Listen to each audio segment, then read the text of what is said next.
Lep pozdrav, spoštovani, hvala lepa za uvod, spoštovane tukaj in tudi pri ekranih doma. Sprava je zelo zahteven proces, ki temelji na globljih temeljih in je zato seveda izjemno pomembno, da upoštevamo, da je zelo težko dosegljiva brez Boga. Zato sem dal ta naslov. Nekako to današnje razmišljanje bom opravil v 5 korakih, v katerih bom malo pogledal v zgodovino, kako je zadeva sprave potekala v teh letih, kar imamo samostojno državo Slovenijo, in potem, kaj smo storili v društvu Lipe sprave, kako je potrebno, da se tega problema lotimo z Bogom, oziroma ali je mogoče to brez Boga, in potem nekako, kaj naj naredimo in kako se upremo temu, kar se nekako zdi, da prevladuje v sodobnem svetu, kaj naj stori država in kaj naj storimo mi. Kaj smo doživeli glede tega? Doživeli smo Kočevski rok 8.7.1990, kjer sta bila pravzaprav partnerja Cerkev in pa nova država, kjer je bivši predsednik KPS s figo v žepu in še nekateri nekako najavil spravno slovesnost, čeprav strani Cerkve je gotovo bila ta namera tukaj. Dalje kraj ni bil pravi, kajti pod Krenom je bila večina žrtev iz sosednjih dežel, kar se je pravzaprav spremenilo šele ob 30-letnici, ko se je spraven proces potekal pod Mecesnovo Gorico. Ni bila povabljena niti ne najpomembnejša ustanova oziroma organizacija, ki je nekako ki bi ta spravni proces, če tako rečem, lahko speljala in je veliko storila, kot bomo videli. To je Nova slovenska zaveza, ki nekako ni bila partner. Drugi partner je bila Cerkev, pravzaprav bi pa morala biti druga stran, če rečemo partizanska na eni, so bili domobranci in naslednica seveda teh je Nova slovenska zaveza, bi bila prava partnerica. Od takrat se zdi, da so se stvari vedno bolj zapletale, še posebej nekako, če se vrnemo na današnji trenutek. Izostalo je nekako dvoje bistvenih vprašanj, ki sta pomembni za spravo glede na našo revolucijo in glede na slovensko polpreteklost. Prvič, da se prizna, da nekako odgovorni faktorji priznajo, da je bila revolucija in da je ta pomembno vplivala na vse med vojno in seveda gotovo najbolj povojno dogajanje. Drugič, da so imeli ljudje pravico, da se branijo, ker so bili napadeni. Veste, da je sin župana iz Horjula Bastiča rekel, da on se bo branil, in to nekako to legitimno pravico se še vedno nekako odreka tej strani, ki je bila na Dolenjskem posebej seveda prizadeta. Saj vemo recimo, da je prišel velikolaški župan k škofu Rožmanu in rekel, ali naj se organiziramo, naši ljudje tega ne morejo več prenašati.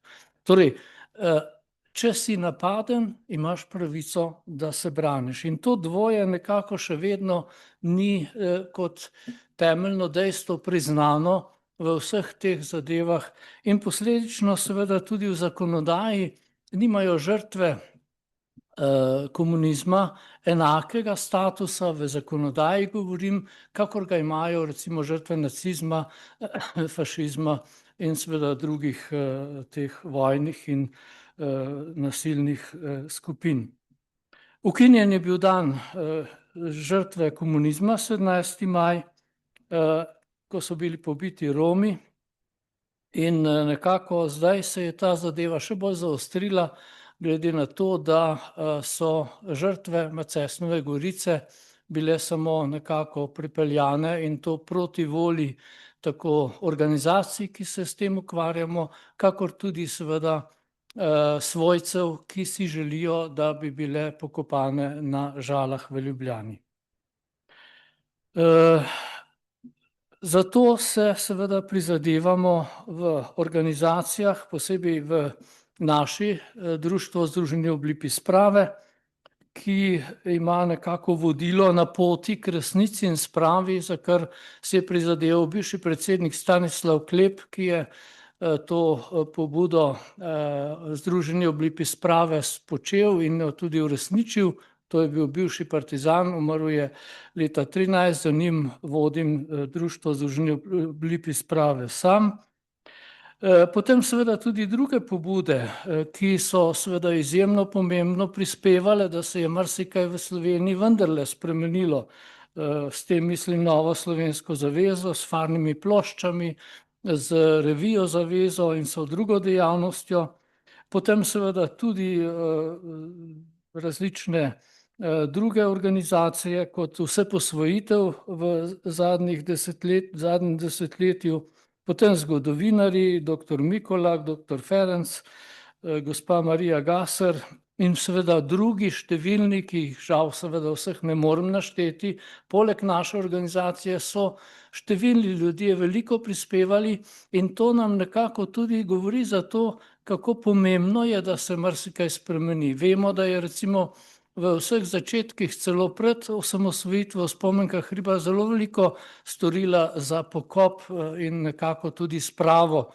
Vendar se je to potem spremenilo. Številni tudi, ki so kasneje v tem smislu delovali, so odstopili. Recimo, ko je imelo društvo Združenje ob Lipi sprave prvo slovesnost leta 1989, ob 1. novembru so bili številni tudi kulturniki, tudi recimo neverni kulturniki, celo bivši člani partije, ki so sodelovali recimo pri tem.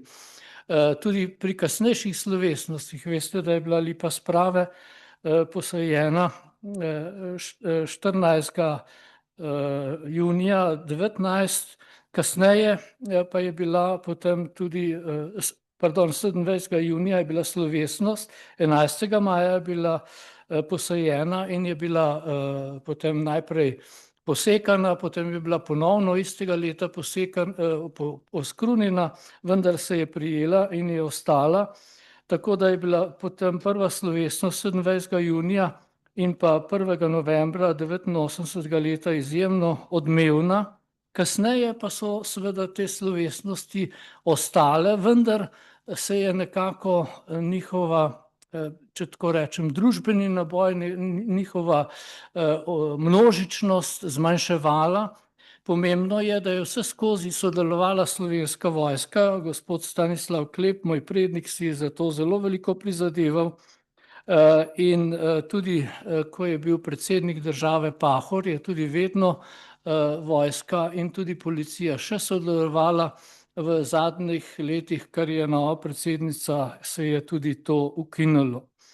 V Lipi sprave smo organizirali deklaracijo o narodni spravi, kjer je bilo natančno opisano, kako se je med vojno dogajalo, kdo so bile vpletene strani, kaj je katera stran zakrivila in kako nekako bi te zadeve rešili, kaj je treba priznati, kaj mora storiti država, kaj moramo storiti tudi državljani. Vse to smo večkrat vložili tudi v parlament in seveda smisel te deklaracije o narodni spravi je bila, da bi parlament to sprejel in nekako s tem tudi uradno deklariral, da se je to in to v slovenskih razmerah dogajalo. Zakaj se to ni zgodilo, nekako najbolje pojasnjuje moj prednik, gospod Klep, ki pravi v Novi slovenski zavezi 91. leta takole: Ne čudi me posebej, da ni nova demokracija naredila več za tiste, ki mi je bilo vzeto vse, življenje, imetje, čast. Razlog za to vidim v moralni otopelosti slovenskega človeka, zlasti mladine.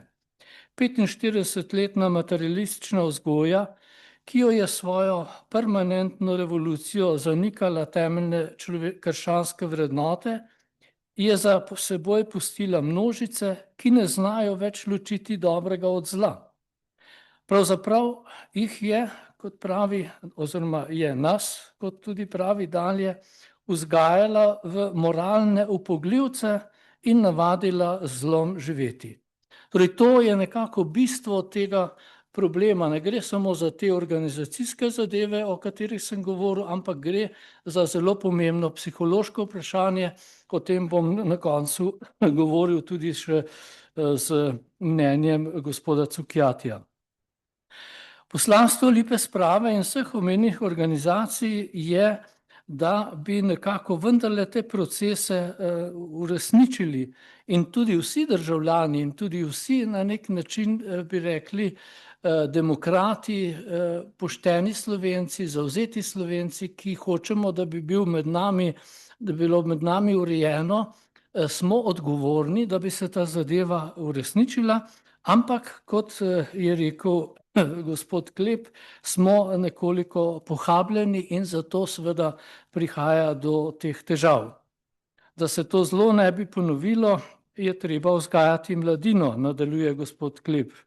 Citiram dalje: slovenski mladini, srčno mladost z željo, da se tu in tam zavestno odpove kaki dobrini ali trenutnemu užitku v korist manj srečnim razumnikom in politikom, intelektualno poštenost, vsem pa mirno življenje ob spoštovanju tudi dneva, ki nas spominja na največjo narodno nesrečo. To se pravi, mnenje gospoda Klepa je, da bi nekako ob vsem, kar v vsakdanjem življenju počnemo, vendarle pogledali nekako čez svoj plod, čez plod svojega osebnega mnenja, čez plod svoje družine, pa tudi svojih, bi rekli, idejnih ali kakršnihkoli, torej strankarskih in vseh drugih pripadnosti in tako vendarle stopili čez ta prak, ki razlikuje nas drug od drugega.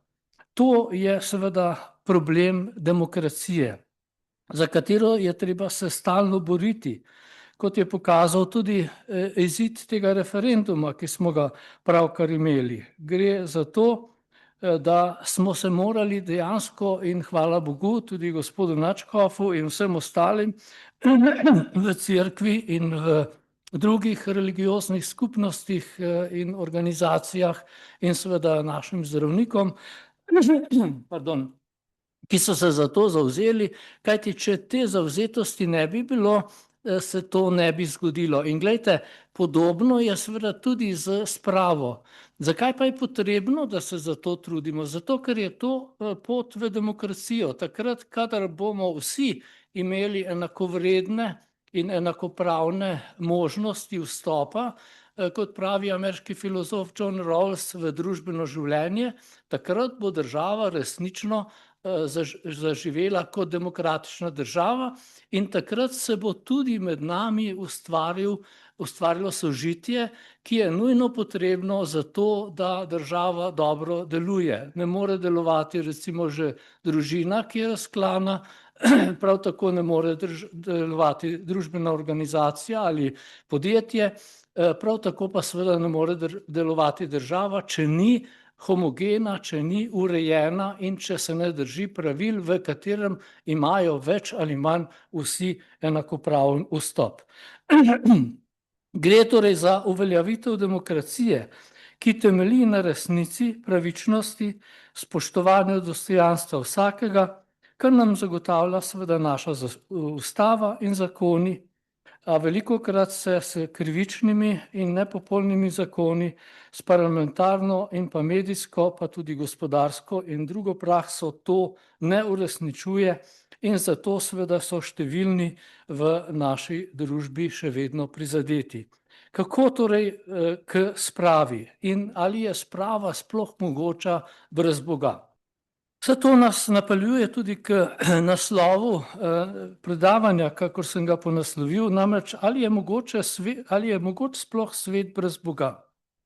To vprašanje se zdi danes nekako mogoče nekoliko pretirano, ko se zdi, da se za Boga in tudi za Božje življenje vedno manj ljudi zmeni, pa vendarle je to eno izmed nekako ključnih vprašanj sodobnega sveta. Namreč ta proces se je začel že s Comtom, ki je nekako dal zelo pomembne spodbude, pa številni drugi seveda, o katerih ne bom mogel govoriti, za liberalno-socialistično ideologijo, ki zavestno skušajo nadomeščati Boga s človekom. Gre za to, da bi namesto Boga kar naenkrat človek postal gospodar. Tu pa pride potem do težave, ki jo je naš slovenski pokojni pisatelj Marjan Rožanc opredelil: ko Bog ni več Bog, tudi človek ne more biti več človek, kaj šele nadčlovek. Se pravi, teptanje božjih postav vendarle postavlja na nek način tudi pod vprašaj bistvo človeka in zelo otežuje naše osebno, pa seveda še bolj družbeno življenje. Zato je seveda to potvarjanje resnice tudi potvarjanje tega, da je človek ustvarjen po božji podobi. Namreč ne gre samo za to, da mi prikrivamo določena zgodovinska dejstva, da prikrivamo tudi naša medsebojna razmerja, ampak da prikrivamo temeljno postavko človekovega življenja, ki je utemeljeno s tem, da je on od Boga dano bitje. To je tisto, kar šele na nek način prav omogoča človeku življenje v resnici in seveda potem posledično tudi pravičnost, tudi odnos do drugih ljudi in vse, kar je s tem zelo tesno povezano. Seveda v Sloveniji tudi zaradi pač usedlin polpreteklosti je to zelo zapleteno vprašanje. Vemo, da pretekla družba, totalitarna, kakor tudi vse druge, tudi nacistična in tudi fašistična, so skušale nekako izločiti Boga zaradi tega, da bi človek lahko popolnoma vladal. In tam, kjer je človek prevzel popolno vladarstvo, tam se je povampiril in seveda prišlo je namesto raja na zemlji, o katerem so govorili vsi ti veliki totalitarni voditelji, je prišlo do pekla, koncentracijskih taborišč in vseh drugih stranpoti, ki so seveda pustile posledice tudi v nadaljnjem življenju v vseh družbah. Najbolj se to seveda pozna v totalitarnih postkomunističnih družbah, kjer je ta dolgi trening, dolgoletni, 10-letni, lahko, če vzamete Rusijo, več kot 70-letni trening proti Bogu vendarle pustil določene posledice. Danes nam prihaja pa še en drug nekako trening, ki ga levičarji spuščajo tudi v zahodnem svetu, ki so ga spočeli v frankfurtski šoli, ki je potem šel tudi na ameriške univerze in se na nek način zdaj vrača tudi nazaj v Evropo. To pa je tisti trening, ki nekako poskuša človeka ne s silo, kakor so to delali totalitarni režimi, ampak razvezati Boga tako, da človeka priveže na zemeljske dobrine.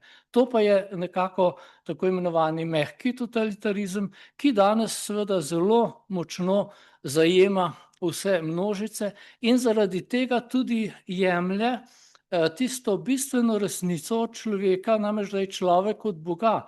Vsi ljudje se vedno bolj nekako zasičujemo s temi zasvojenostmi in v tem se uresničuje tisto, kar je zapisal francoski že omenjeni mislec Comte, ki je rekel, da bosta dve stvari, to se pravi veda, tehnologija človeka in pa propaganda, medijska propaganda, to bo tisto sredstvo, ki bo sedaj na nek način vladalo človeka. Se pravi, če je prej Bog vladal človeka in mu dajal, da bo nekako živel v resnici, v kateri je postavljen kot bitje ustvarjeno po božji podobi, sedaj je seveda ta medijska tehnologija in pa seveda tudi tehnologija človeka tista, ki ureja svet. In glejte, ravno s tem zakonom, ki smo ga pri nas zavrnili, pa tudi recimo z medijsko propagando se to dogaja, da se poskuša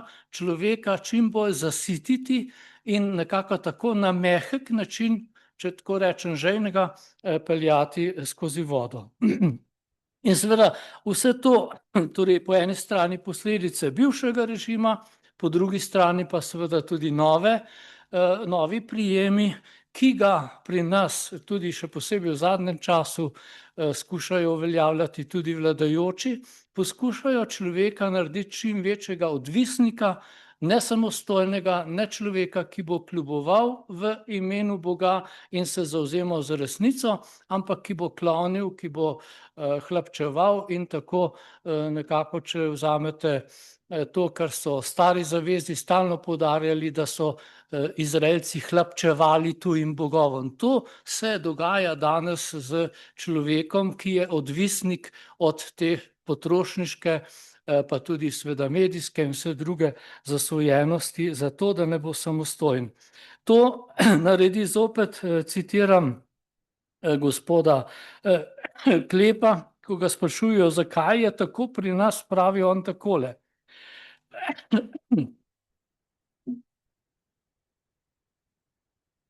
Citiram, ne čudi me posebej, da ni nova demokracija naredila več za tiste, ki jim je bilo vzeto vse, življenje, imetje, čast. Razlog za to vidim v moralni otopelosti slovenskega človeka, zlasti mladine. 45-letna materialistična vzgoja, ki je svojo permanentno revolucijo zanikala temeljne krščanske vrednote, je za seboj pustila množice, ki ne znajo več ločiti dobrega od zla. Pravzaprav jih je vzgojila v moralne upogljivce in navadila živeti zlom. In nadaljuje, da bi morala tako umetnost, znanost in sploh vsi intelektualci delati na teh spremembah, kajti le tako se bo v družbi kaj spremenilo. Pravi dalje, da je umetnost, zlasti literatura, tako šibko se odzvala na ta čas nasilja, je pripisati nasilju samemu, ki je v določeni meri zasužnil človekovega duha. Umetnikova duša se je zločinom pobotala, boji se ga imenovati s pravim imenom, šteje ga za napako, čeprav je bilo v kulturnem prostoru nekaj pisateljev in pesnikov, ki nas v svojih delih opominjajo na kruti čas, vendar nišče ni dosegel Pasternaka, Solženicina ali Saharova v tem državljanskem pogumu. Slovenski narod se je tako privadil živeti zlom, ki ga kakor da bi sploh obstojal, kakor da sploh ne obstoja. Nič več o zlu govoriti, nič več je samo geslo bočovske organizacije in stare bolševistične oblasti, marveč je to že tudi geslo nove demokratične oblasti. Temu se pridružuje seveda tudi splošna razgradnja človeka, o kateri sem pravkar govoril. Gre za to, da se z tehnologijo, Kant govori o tako imenovani operativni znanosti, človeka čim bolj zasvoji in mu vzame Boga in tudi vzame samostojnost. Če se zapre nebo, pa v človeškem življenju nastane pekel, taborišča, krute vojne, terorizem in podobno. Kako se torej, če gremo k naslednjemu koraku, upreti temu neresničnemu svetu brez Boga in temu zasužnjevanju človeka? Kot se je pokazalo na referendumu, ni mogoče sklepati kompromisov. Treba se je odločno postaviti na stališče resnice, življenja in torej Boga. Kot je to storila Cerkev ob referendumu in vsi z njo strokovnjaki na medicinskem, pravnem in drugih področjih in tudi vsi zavzeti demokrati, ki verujemo, da je življenje božji dar in da življenja človek sam ne sme jemati. Podobno velja seveda tudi za ta proces sprave in na to so opozarjali pred stoletji tudi naši odločni krščanski misleci, kot Anton Mahnič, Ehrlich in številni drugi. Tudi oni so nekako napovedovali ta čas in so Slovence svarili, da bi se uprli, ampak tega upora je bilo premalo, razen tega so bile seveda tudi mednarodne okoliščine drugačne. Madžarski književnik je zapisal, da so številni mladi na Zahodu enostavno verjeli tem marksističnim lažem in tako zapeljali tudi številne množice. Pri nas imamo zato najbolj tipičen primer Edvarda Kozbeka in številnih drugih, ki so seveda tako zapeljali slovenski narod v vode, iz katerih se vedno težje izkopavamo. Izhodišče je vedno resnica o človeku, svetu in Bogu, kajti verni ljudje, pa tudi tisti, ki seveda vendarle hočemo postaviti neke globlje in dolgoročnejše temelje, verujemo, da nismo sami gospodarji tega sveta, da smo vsaj odvisni drug od drugega, kot je zapisal ameriški mislec McIntyre, ki je rekel, da so ljudje odvisne racionalne živali. To se pravi, ljudje niso samostojna bitja, ampak smo odvisni najprej drug od drugega in kristjani verujemo vsi, pa smo odvisni od Boga in šele na tem temelju lahko kljubujemo vabam in pa s tem tega sveta, ki nas skušajo tako ali drugače osvojiti. Katere so ovire tega dialoga na poti k resnici in potem k spravi? Najprej nasledniki komunistične partije še vedno vztrajajo in zavračajo zgodovinska dejstva in okoliščine, ki so utemeljile njihovo revolucionarno početje, tako da še danes nekako se zdi, preprečujejo, kjer se le da, vsaj nekako v širšem področju, medijskem, v šolskem področju in na vseh drugih področjih ovirajo, da bi ljudje prišli k resnici. Ampak pazite, kljub temu resnica nezadržno prodira na dan, kajti tisti, ki na tem delujemo, ki delujejo, ki se za to zavzemajo, in tudi na nek način se zdi, da sama resnica vendarle vedno bolj prodira na dan. Zato dolgoročno je ta bitka, če hočete, dobljena, vendar seveda se je treba za to prizadevati. Drugo je seveda izjemno pomembno, da se v vseh organizacijah, ki nekako in tudi strankah in na področjih, kjer imamo družbeni vpliv, prizadevamo za to, da bi vedno bolj dvigali kulturo in tudi nivo dialoga v naši družbi. Trenutno se zdi, da smo seveda zelo daleč padli, ampak kljub temu ne izgubljamo poguma, kajti ta pot, kot sem rekel, je evidentno odprta in treba je samo prisluhniti, če hočete, srcu, tudi resnici v srcu, ki, kot pravi sveti Avguštin, je vedno v srcu vsakega človeka, tudi tistih ljudi, ki se borijo zoper to. Ne smemo misliti, da ljudje, recimo tudi v naši družbi, tudi politiki in drugi, ki nekako delajo popolnoma drugače, ne čutijo tega, da so v resnici. Ampak njihova tehnologija, kot bom še potem pojasnil, je tako močna, da poskušajo nekako vse to prikriti v sebi, kakor so to počeli recimo vsa leta revolucionarnega časa, med vojno, ko veste, da so vse stvari spravili nekako na laž in poskušali v laži prepričevati tudi druge. Ta proces se nadaljuje, zato je tako zahteven proces sprave v naši družbi, ker je potrebno, da se vsak izmed nas, pa tudi vse organizacije in končno tudi celotna država preoblikuje in postavi, če hočete, na noge pravičnosti, resnice in s tem seveda omogoči pota do sprave. Ko so Klepa zopet vprašali, kako si predstavlja ta cilj, pravi, sprava je prehod iz boja v mir, iz sovraštva v razumevanje.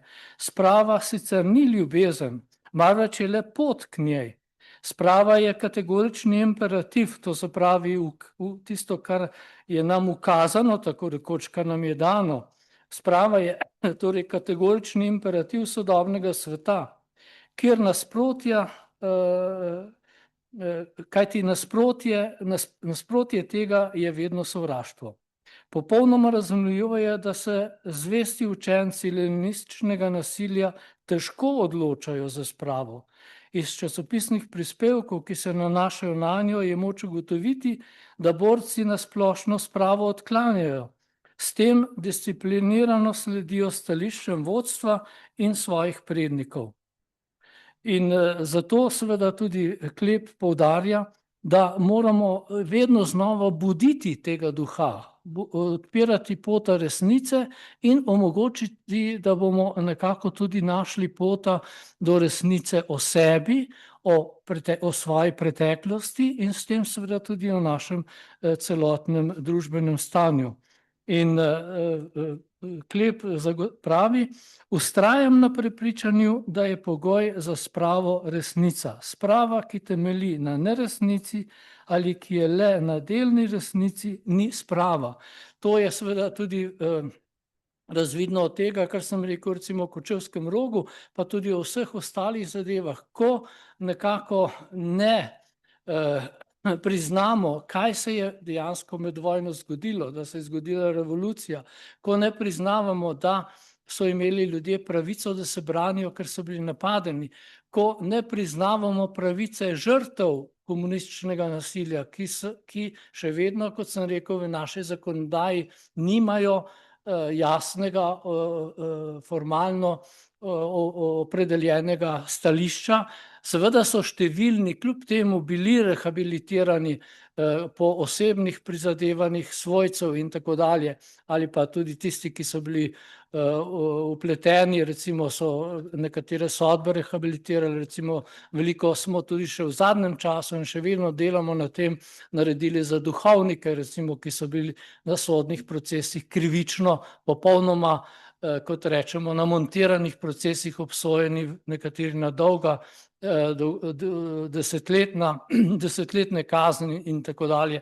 Ampak kljub temu je potrebno, da seveda na tem delujemo, in dokler nekako tudi država ne bo storila teh korakov, ki omogočajo šele, da bo nekako tudi vsem ljudem omogočen enakopraven status v državi, toliko časa seveda tudi ne bo prave demokracije, kajti vemo, da so številni, kakor so recimo, ko smo imeli letos v Državnem zboru peticijo oziroma v odboru za peticije, gospod Jožef Tanko je to organiziral in smo vse organizacije, bodisi naša Združenje Oblipi sprave, kakor Nova slovenska zaveza, Vseh osvojitev in pa tudi Prebudimo Slovenijo, smo govorili o tem in so številni svojci govorili, da se še vedno počutijo v naši družbi kot drugorazredne državljane. Glejte, to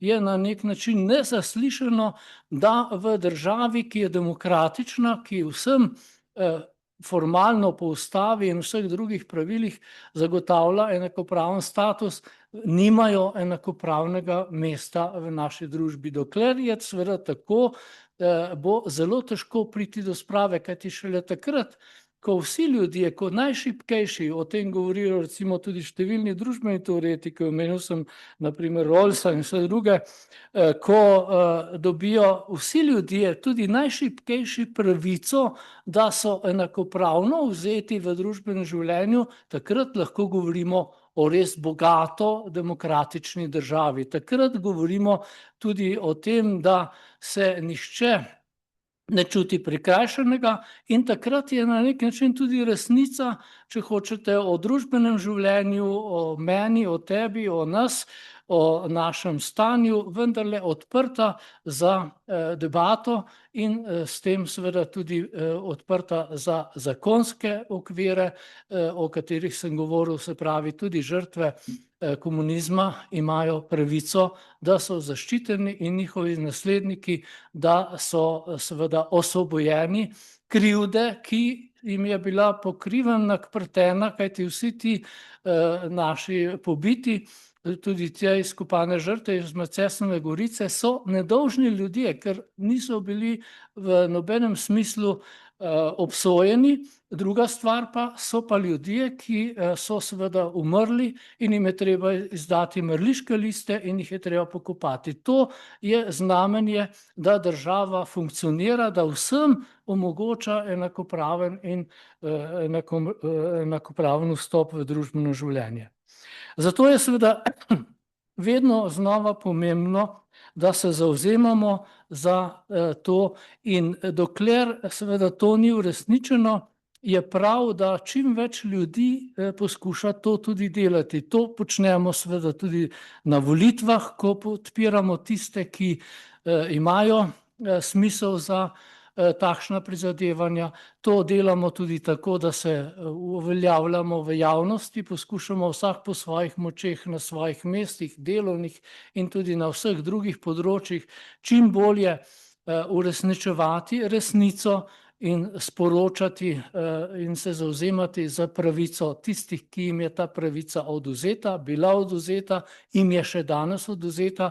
Potem na koncu bom z gospodom Cukjatijem tudi o tem govoril. Na nek način je težava naše družbe, da poskuša tisto, kar je bilo v preteklosti, kar je v preteklosti gradilo našo družbo, to se pravi sovraštvo do drugih, drugačnih, skuša na nek način tudi ovekovečiti, tako da se to sovraštvo, kot rečemo, perpetuira, kar ponavlja in se na nek način tudi prenaša na današnji čas. To seveda v družbi nikoli ni dobro, to seveda tudi povzroča nelagodje v tistih, ki sovražijo, ki iznašajo različne floskule kot razredni sovražniki, janšisti, cerkev in tako dalje in tako dalje. Vse te stvari tudi v teh ljudeh jemljajo bistvo človeškega dostojanstva, jemljajo Božjo podobo, ki je tudi v teh ljudeh. In zato je ta sistem tako perverzen, kot rečemo, torej tako napačen, ker dejansko ljudi postavlja na glavo in zato sem jaz tudi dal temu predavanju naslov, da brez Boga to ni mogoče. Kdor ne prepoznava Božje podobe v svojem srcu, tisti je dejansko ne more polno živeti človeško življenje. Je hendikepiran, je na nek način omejen v določenem smislu, ker nima od tiste odprtosti, ki mu je dana potem, da je človek ustvarjen po Božji podobi. Zato je pa seveda kljub toliko bolj pomembno, da tisti, ki se tega zavedamo, ki nekako tudi to živimo in v naši družbi nas je veliko kristjanov, zato smo mi toliko bolj poklicani in hvala Bogu, da smo tudi ob tem referendumu nekako gradili tudi na to noto, da je to Božje življenje tisto, ki ohranja človeka in smo se zato uprli takemu načinu, ki poskuša spodkopavati te temelje našega bivanja. Zato je tudi pomembno, da za družbeno spravo, za proces družbenega preoblikovanja se zavzemamo kot verni ljudje, ki imamo vedno v svojem srcu Boga, ki nas podpira, da bi priznavali prvič to resnico, da smo Božja bitja, drugič, da so Božja bitja tudi vsi ljudje, tudi tisti, ki so zavedeni in se zaradi tega borimo ne zoper te ljudi, ampak zoper zlo, ki je v njih, ki ga stalno ponavljajo, ki ga skušajo na nek način, kot rečemo, perpetuirati, zato da bi vsi ustali k resnici in tako omogočili pravo in pristno in polno družbeno življenje. Zato je seveda s tem izjemno pomembno, da ohranjamo to upanje. To je preprosto, če hočete, tisto, kar je položeno v človeško naravo. Človek ima po naravi, je ustvarjen za resnico, on ne more živeti v laži. Vsi se tega otepamo, čeprav stalno lahko podležemo temu. Tudi verni ljudje, tudi drugi, zato je tudi pot k spravi in seveda pot k resnici in potem k spravi vedno zahteven proces, ki vedno v vsakdanjem življenju terja znova in znova, da se nekako osvestimo, da si rečemo, ne, to pa ne gre, to ni tisto, kar pravzaprav hočemo, ampak da se postavimo na temelje, na božje temelje, da v veri v Boga nekako tudi drug drugega sprejemamo, drug drugega spodbujamo in tako dvigamo k tem procesom. In nekako prehajam k zadnji točki, kaj je seveda v tem smislu tudi konkretno treba narediti. Naloga države je seveda v prvi vrsti in potem drugič pa, kaj je naloga državljanov. Naloga države je, da spoštuje ustavo in zakonodajo. Naša država je demokratična država. Veste, da imamo v ustavi vse lepo zapisano, imamo tudi zapisano na primer pravico, da je človeško življenje nedotakljivo, imamo zapisano vse druge stvari, ki jih velikokrat tudi dejansko ljudje, ki so na vidnih mestih v naši družbi, kršijo. Gre za to, da vendarle spoštujemo ustavo, da spoštujemo demokratična pravila, da se jih držimo in poskušamo na nek način čim bolje uresničevati tisto, kar je temelj zdrave medsebojne družbe, da drug drugemu omogočamo čim boljše sobivanje. Seveda to se danes zelo močno krši, ne samo z teptanjem nekatere zakonodaje, pravil in tako dalje, ampak tudi s podreditvijo medijev, recimo tudi v tem smislu se v naši družbi poskuša nekako zamegljevati temeljno resničnost, kaj je pravzaprav tisto, kar je resnično v našem življenju in se propagira neke ekscese, včasih celo stranpoti družbenega življenja, namesto da bi nekako mediji poskušali človeka spodbujati k tistim temeljnim vrednotam, ki so seveda predvsem resnica, medsebojno spoštovanje, dviganje ljudi k temu, k dobremu in predvsem tudi seveda spoštovanje dela, podjetnosti, gospodarnosti in vsega drugega, kar prinaša seveda skupni blaginji in s tem seveda tudi dobremu medsebojnemu sožitju. Gre seveda tudi za to, da je vsako podreditev recimo ustavnega sodišča in vse druge stvari, ki se dogajajo sedaj na nek način proti tem načelom, da bi naša družba demokratično delovala, kajti s tem delamo nekako osnove za to, da si nekateri prilaščajo državo in seveda tudi njene posamezne dele. Zato je izjemno pomembno, da se zavzemamo za to, da bo ta naša družba dejansko demokratična, da bomo res v vsem smislu spoštovali temeljna načela demokracije, se zavzemali za resnico, pravičnost in seveda tudi družbeno sožitje. Kot smo v Društvu Združenja v obliki sprave v deklaraciji o narodni spravi zapisali, je seveda potrebno, da Državni zbor Republike Slovenije izreče obžalovanje nad zločini, ki so se naredili na revolucionarni in seveda tudi na nasprotni strani, ker so bili tudi tam kakšni zločini storjeni.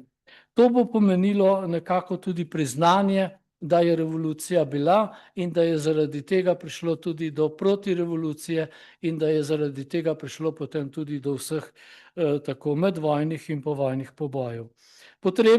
Država mora v vseh ozirah rehabilitirati žrtve revolucije.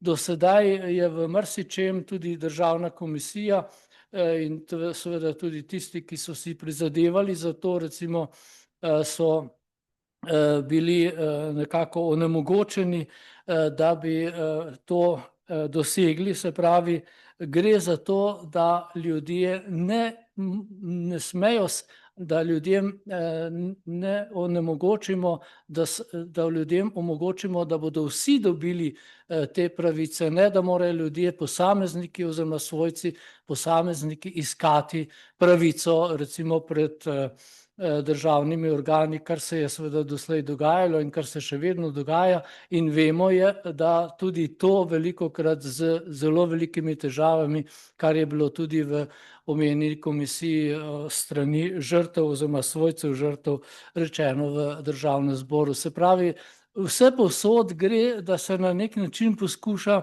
čim bolj nekako pokriti to zelo boleče, zelo pereče in težko vprašanje, ki ga potem morajo posamezniki nekako zasledovati. To smo nekako ugotovili tudi recimo pri duhovniških procesih, ko sem bil pri državnem tožilcu, sem mu rekel, recimo, da bi vendar morala država na nek način kot en blok, kot se reče, v celoti naenkrat osvoboditi vse te ljudi, ki so bili po vojni obsojeni, ne samo duhovnike, ampak tudi vse ostale žrtve, recimo, ki so bili žrtve teh montiranih procesov.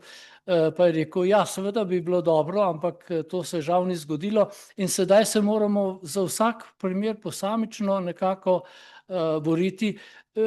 Je pa vnaprej jasno, da ti ljudje niso bili obsojeni zato, ker je nekdo to in to storil, ampak so bili obsojeni samo zato, ker so bili duhovniki, ker so bili nasprotniki režima, če govorimo o širših ljudeh, ki so bili recimo Nagodetov proces in vsi drugi procesi, ki so se dogajali. Vse je bilo dejansko narejeno zato, ker so bili to ljudje, ki so bili nasprotniki teh vladajočih ljudi v takratnem režimu.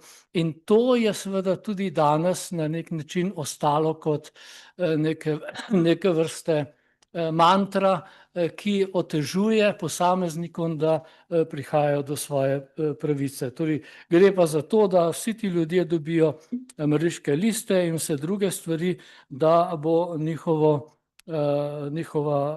nekako življenje tudi dejansko rehabilitirano v polni meri, da bodo pokopani in tako dalje. Kaj je naloga potem državljanov? Glejte, v Sloveniji imamo toliko ljudi, ki so se, omenil sem že Mahniča, Erlicha, omenim lahko tudi vse druge naše pričevalce med vojne, ki so zaradi svojega prepričanja, svoje neustrašene krščanske drže za resnico, pravico in tudi seveda za krščanske vrednote, za svet, ki je bil temelj njihovega življenja, bili pripravljeni umreti. Prav je, da se zavedamo, da so bili to ljudje, ki so dejansko ravno skušali preprečiti, da bi se Slovencem to dogodilo, kar se jim je dogodilo in kar se nam dogaja tudi danes. In zato smo seveda še posebej v cerkvi odgovorni, da poskušamo tudi po priprošnji teh ljudi, po zgledu teh ljudi in tudi po nekako njihovi vlogi v slovenskem prostoru. Recimo, ko berete Antona Mahniča pred 100 leti, recimo, je govoril ravno o tem, da bo liberalizem in potem komunizem uničil slovenski narod. Podobno je v svojih spisih ponavljal Lambert Ehrlich. Podobno so govorili vsi ti naši mučenci, Jaroslav Kikel in drugi, ki so bili med vojno umorjeni samo zato, ker so se postavili po robu temu sistemu, ki je brez Boga hotel zavladati temu svetu in seveda tudi slovenskemu narodu. Gre za to, da je izjemno pomembno, da te ljudi tudi promoviramo in hvala Bogu, tudi kar zadeva slovenske mučence, tudi v tem mislim, da smo že naredili kar pomembne korake, smo omogočili, da je nekako to zgodovinsko delo več ali manj končano. Velikokrat se mi zdi, da bi morali Slovenci tudi biti bolj ponosni na svoje prednike. Velikokrat iščemo tudi pri drugih, ki so pomembni ljudje, kot so recimo velikokrat berete ali slišite o Scrutonu, Fergusonu, Petersonu, Exclusi in tako dalje, o različnih teh ljudeh, ki so svetovno pomembni in ki so tudi aktualni seveda, ampak imamo pa tudi svoje ljudi in dajmo se vendarle ovesti in reči, to so bili ljudje, ki so nam pridigali o tem svetu, krščanskem svetu, ki se podira, ki so se mu nekako z vso zavzetostjo so se zoperstavili zoper to podiranje in poskušali še vedno uresničiti svoje krščansko poslanstvo in številni dali za to tudi svoje življenje. To je tisto, kar nas mora navdati s ponosom. Imamo toliko in toliko teh ljudi, ki so tako pomembno vplivali na naše življenje in naše krščanstvo, našo cerkev, ohranjali temeljne narodne in tudi vrednote, se zavzemali za resnico, pravičnost in tudi seveda spravo. Recimo o Ehrlichu, tudi o Mahniču. Mahnič je velikokrat rekel, kar mu mnogi očitajo, češ da je sovražil druge.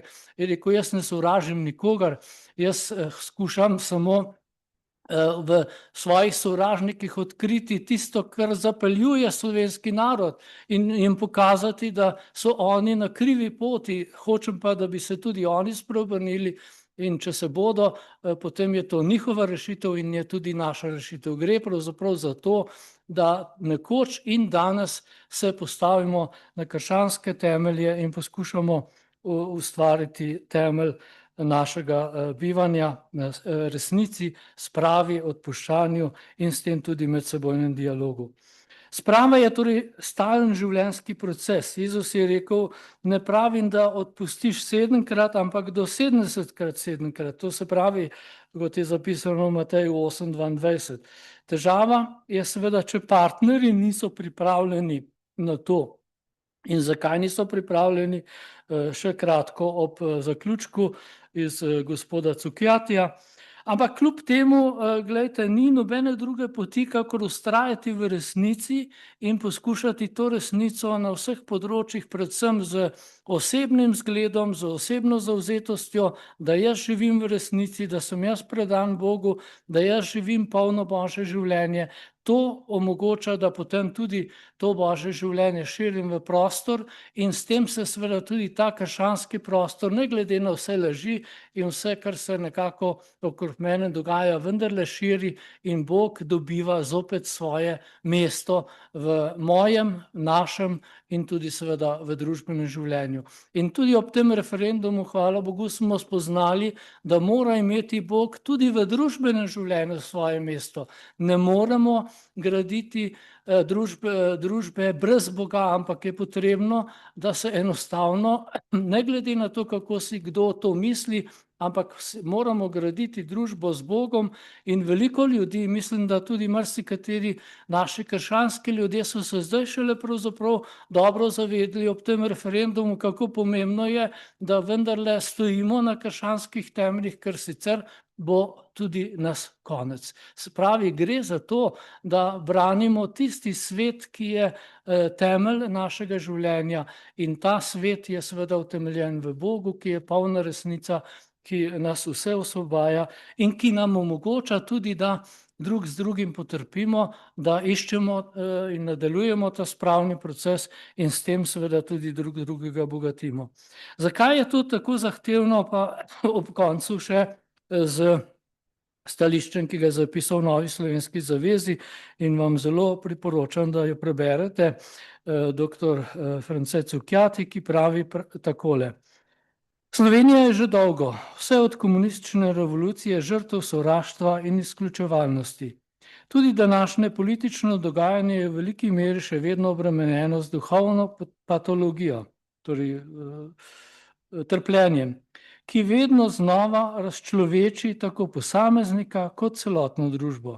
Gre za prekletstvo, ki še vedno visi tako nad posamezniki kot nad celotno družbo. Gre za zločin, ki še ni bil deležen Nürnberškega procesa in razgradne laži, na kateri se hrani to sovraštvo.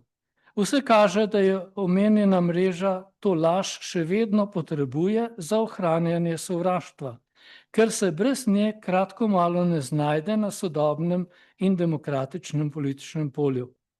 Družbeno skupino nadaljuje, ki te ne ogroža, je težko trdovratno in nedogled sovražiti. To se pravi tiste, ki so nasprotniki njihovi. Če je ne sovražijo tudi drugi iz tvojega okolja, zato se seveda to sovraštvo kar naprej razširja in se ustvarja nove sovražnike, ker potem se na nek način vsi ljudje podredijo tej mantri, recimo sovraštva. Potem namreč ni treba več z vsemi mogočimi lažmi utemeljevati svojega sovraštva do nje. Tudi v sedanjem času določen politični razred, v narekovaju, kar naprej obnavlja svoje sovraštve do desničarjev, do tradicionalistov, do janšistov, pa tudi do cerkve, podjetnikov, zasebnih vrtcev in tako dalje. Po zavestni želji seveda, da bi se tudi oni odzvali s sovraštvom in izključevanjem. S tem bi, tako upajo, upravičili svoje sovraštvo in dodatno izključevalnost. Živimo v času, ki ga zaznamuje vojna med kulturo sovraštva in kulturo človeškega sobivanja. To je namreč ni samo slovenski, ampak je širši proces in na to nekako opozarja gospod Cukjati, ki je del globalne vojne med kulturo smrti in kulturo življenja. Če hočemo res biti in ostati na pravi strani zgodovine, to pa je na božji strani, moramo na sovraštvo odgovarjati z ljubeznijo, ki se izraža v empatiji in pripravljenosti na pogovor do vseh ljudi, dodajam. To pomeni, da moramo biti v tej vojni jasni, kritični, odločni, ne smemo pa dovoliti, da bi se ujeli v zanko sovraštva in laži. Na vztrajno laž moramo odgovarjati prav tako z vztrajnim odkrivanjem in glasnim zagovarjanjem resnice. Le resnica nas bo namreč osvobodila.